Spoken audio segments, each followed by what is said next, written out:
लेखक के बारे में। पल एस बक 26 जून 1892 6 मार्च 1973 एक अमेरिकी लेखक और उपन्यासकार थे। वह अपने चीनी नाम साई झेझू से भी जानी जाती हैं। 1932 में उन्होंने अपने उपन्यास द गुड अर्थ के लिए पुलित्जर पुरस्कार जीता। वह चीन में किसानों के जीवन के समृद्ध और सही मायने में महाकाव्य वर्णन और उनकी जीवनी कृतियों के लिए साहित्य 1938 में नोबेल पुरस्कार जीतने वाली पहली अमेरिकी महिला थीं। वह महिलाओं और अल्पसंख्यक समूहों के अधिकारों की एक प्रमुख वकील थीं। The enemy summary in Hindi 1। Doctor सदाओ और उनकी पत्नी हाना उनके घर के बाहर खड़े थे। एक आदमी अचानक समुद्र से बाहर आता है। वे उसकी ओर दौड़े। उनके झटके के लिए वह एक अमेरिकी कैदी युद्ध था जो बुरी तरह से घायल हो गया था और बेहोश हो गया था। सदाओ एक डॉक्टर के रूप में अपने कर्तव्य और जापान के प्रति उनकी निष्ठा के बीच फटे हुए हैं। चीन नागरिकों में राष्ट्रीय निष्ठा की भावना थी, इसलिए उन्होंने उस व्यक्ति को समुद्र में वापस लाना अपना कर्तव्य समझा। हालांकि जल्द ही वे संकीर्ण पूर्वाग्रहों से ऊपर उठ गए और आदमी को अपने घर में ले आए। भले ही उन्हें अपने घरेलू कर्मचारियों की खुली अवहेलना का सामना करना पड़ा, लेकिन वे उस व्यक्ति की देखभाल करते थे। उन्होंने एक दुश्मन को शरण देने में निहित जोखिम का एहसास किया।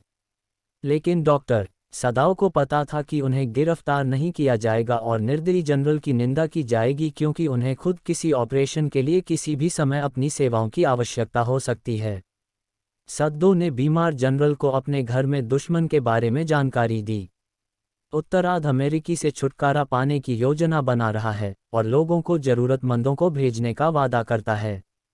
हालांकि जनरल ऐसा करना भूल गए।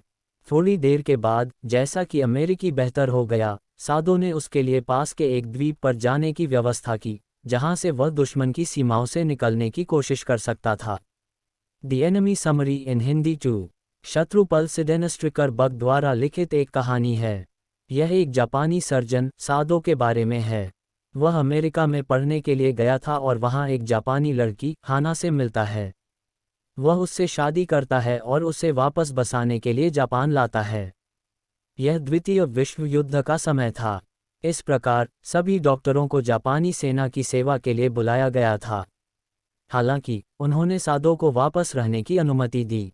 इसका कारण यह था कि वह पुराने जनरल के लिए चल रहा था जो उसकी मृत्यु के बिस्तर पर था। हालांकि एक रात एक घटना उसके जीवन को बदल देती है। उनका सामना एक अमेरिकी नौसेना व्यक्ति से होता है जो बंदूक की गोली से घायल हो जाता है और मर जाता है। यद्यपि सदाओ दुश्मन की मदद करने के लिए नहीं थी, वह युवा सैनिक में ले जाता है और उसे चिकित्सा सहायता प्रदान करता है। वह उसे अपने रास्ते पर आने वाले किसी भी खतरे को टालने के लिए अपने घर पर रखता है। हालांकि वह जानता था कि उसने दुश्मन की मदद करके खतरे के दरवाजे खोल दिए हैं। उनके सेवक भी सदाओ को छोड़ने का फैसला करते हैं। जैसे जैसे दिन बीत रहे थे, सैनिक अब अपनी सेहत वापस पाने लगा था। अब जब सिपाही अब सदाओ का मरीज नहीं था, तो वह उसे नींद में ही मार डालने का फैसला करता है। वह अमेरिकी के जनरल को सूचित करता है और इस तरह से जनरल पलटवार करता है।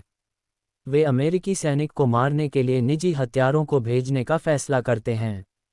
हत्यारों की प्रतीक्षा करते हुए सदाओ ने यह देखना शुरू कर दिया कि इसमें देरी हो रही थी।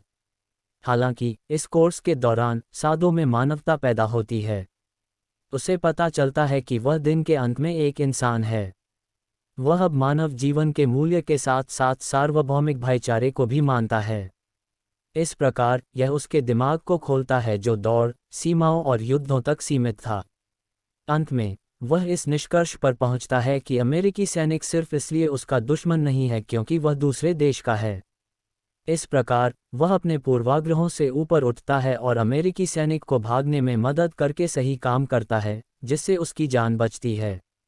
संक्षेप में शत्रु सारांश, हम सीखते हैं कि कैसे प्यार और करुणा हमें बेहतर इंसान बना सकते हैं, जबकि दूसरे लोगों के खिलाफ पूर्वाग्रहों का विरोध करते हैं जिनके साथ हम कुछ भी साझा नहीं करते हैं लेकिन मनुष्य होने का बंधन है।